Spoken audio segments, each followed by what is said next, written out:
And so if the Bills were to do that, Wiz, they would be jumping over a few teams that I think are kind of live to take a wide receiver in the 20s. A few of Yep. those teams that stand out to me are the Dallas Cowboys.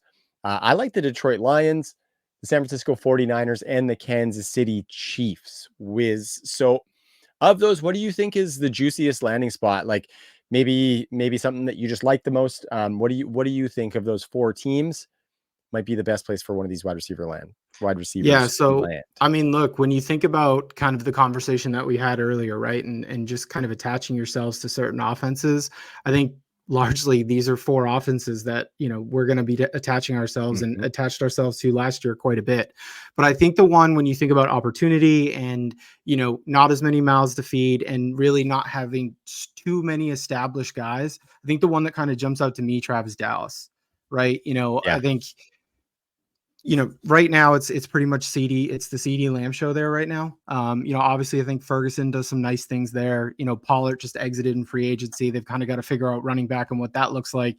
Maybe there's a Zeke reunion with, drafting Mhm. somebody like a Jonathan Brooks later in the draft, and maybe that's kind of how they figure that out. But Brandon Cooks is there, but Brandon Cooks is a small receiver, and I think he's just about 31 years old now. So I think you need a succession plan kind of behind him, right? So what does that look like, right? And I think that's where if you the way I look at it is when you look at kind of when they unlocked CD last year, right? Like how did that happen? CD ended up running just about 58% of his routes from the slot, right? And really was only outside about 40% of the time. So really kind of what you're looking for is like that outside guy, right? Like if you look at Cook splits, about 64% on the outside, 36% in the slot. So somebody that can kick on the inside, but really predominantly in like an outside guy. So a couple of the guys like in that range that are kind of being mocked around in that range, like one of the guys that I'm not as high on, but I could see them doing from a fit and scheme perspective is like an Adonai Mitchell, right? Mhm. Like a tantalizing prospect. He is predominantly out wide, so it's not like he would overlap with CD too much as far as the slot or anything like that.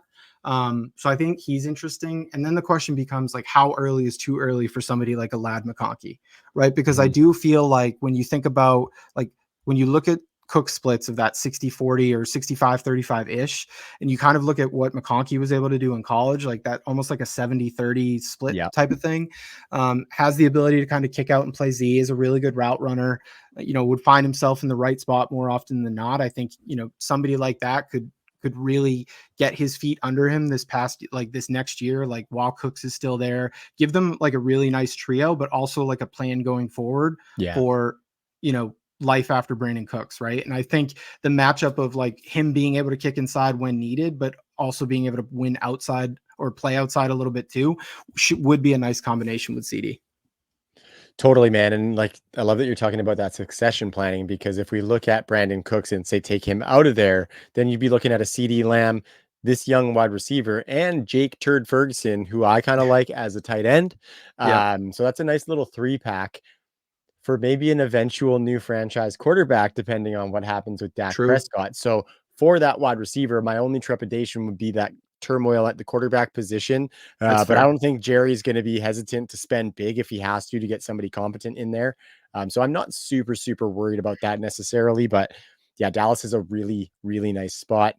Of course, we like the Niners and we like the Chiefs, Wiz, but I kind of wanted to dig into the Detroit Lions a little bit Yep. because I don't know if there's like a ton of buzz about them doing it in the first round, but I personally think it is definitely in the realm of possibilities because if we look at this team and Dan Campbell and especially Jared Goff is kind of the key factor for me. If they want, like they're in that window. We saw it Yep. last year. They're a contender in the NFC. NFC North is only getting better around them. Yep. So if they want to try and maximize Jared Goff, I don't think anybody has any illusions that he's going to take a lesser team on his back and carry them to a Super Bowl. Like he needs to have a really good team around him. And so I think if they want to kind of capitalize for what they're going to get from Jared Goff before they have to pivot away from him to a new quarterback, I think drafting a wide receiver high would be really good. Dan Campbell can coach that team up and motivate them. The defense was stronger last season. The running game we know is going to be deadly with Monty and Gibbs. Yep. And so I really think a wide receiver going to Detroit would be awesome. And I know that I'm kind of dismissing the presence of Jamison Williams, but I think we have seen that he is a little bit limited as far as what he can bring to the team, mainly just that burner guy, maybe some jet sweep stuff, but not heavily targeted. I think if they could bring in one of these X guys alongside Amon-Ra St. Brown, who kind of in that CD, like kind of like CD moves around all over the place, but he is a fucking monster. And then Yep. Sam Laporta, and then allow Jamison Williams just to be a bit player, kind of like Josh Reynolds or Khalif Raymond were last year. I think he'd be Yep. setting this offense really nicely up to kind of maximize what you're going to get left out of Jared Goff, because hats off to Detroit. They've gotten a lot more out of Jared Goff than I thought they were going to get. Yep. And I think if they want to keep that train rolling, a wide receiver could be nice here. I don't love the profile necessarily, but even like an AD Mitchell there as that big outside guy, obviously there's warts on his college evaluation for sure, but on a team that could use him, he is fast, he is big, and he could be a decent complement to that slot player in Amon-Ra St. Brown, and then the Yep. speedster of Jamison Williams. Because if you look at Reynolds, Williams, and Khalif Raymond last year combined for 141 targets. Obviously, I'm not playing the vacated targets game because it doesn't work like that. But if something in, like, if say 75 targets for a rookie coming in, while they still have Amon-Ra and Sam Laporta being horses as top 5 positional players, I think that's a good start to the career for a rookie on an offense we want to attach to. Getting 70 plus targets is something that we're going to like in our flex spots, Wiz. What do you think about the Detroit Lions? And do you think they pull that trigger, or they could pull that trigger? I think it's an interesting spot, Trav, because if they do go that route, it basically is an indictment on Jameson Williams, right? It Yeah, basically totally. screams that, like, look, we don't believe that he's the guy that's going to be able to take that next step and correct some of the things, whether it's been work ethic or attention to detail up until this point in his career.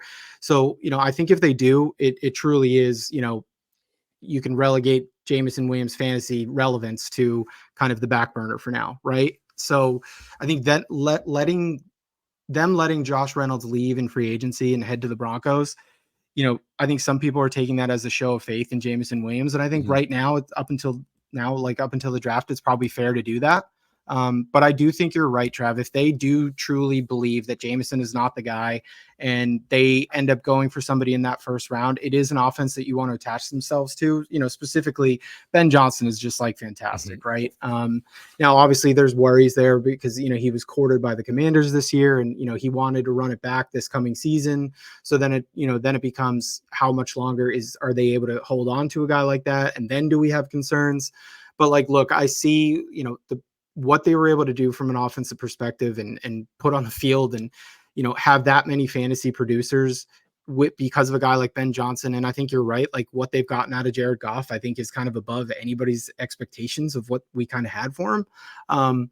So it would be a really interesting spot. I think it would really come down to like what type of receiver do they go after, right? I think what you said about AD Mitchell is fair, right? There's some warts there, but like when you think about how Laporta and Amon-Ra kind of dominate that middle of the field, and if they truly believe that Jameson's more of that gadget guy and they wanted somebody to blow up on the outside, like maybe somebody like AD Mitchell does make sense there. And if that's the case, and AD can put it together with some of that tantalizing upside, like now you're just talking just an embarrassment of riches for Detroit, on the offensive side of the ball. Mhm. Mhm. Haven't heard somebody utter those terms in the same sentence very often in my life. So I must be know. nice for the Motor City fans. Must be Yeah. nice for those Motor City fans. Yeah, I think Niners and Chiefs are fairly chalky to take a wide receiver. Obviously, there's talk about Brandon Ayuk getting traded from the San Yep. Francisco 49ers. Seems like he might not be the happiest of campers. And then we know that Rashee Rice had that incident, could be missing a couple games this year. So the Chiefs might be thinking about pouncing at the 32nd pick. I think it's safe to say, Wiz, that we think both of those would be fantastic landing spots for a wide receiver. Obviously, both two of the Yeah. best offensive minds in the NFL, if not the two best. And so I think we could probably just leave those two teams in just saying that, yeah, if a receiver goes there, you want that guy.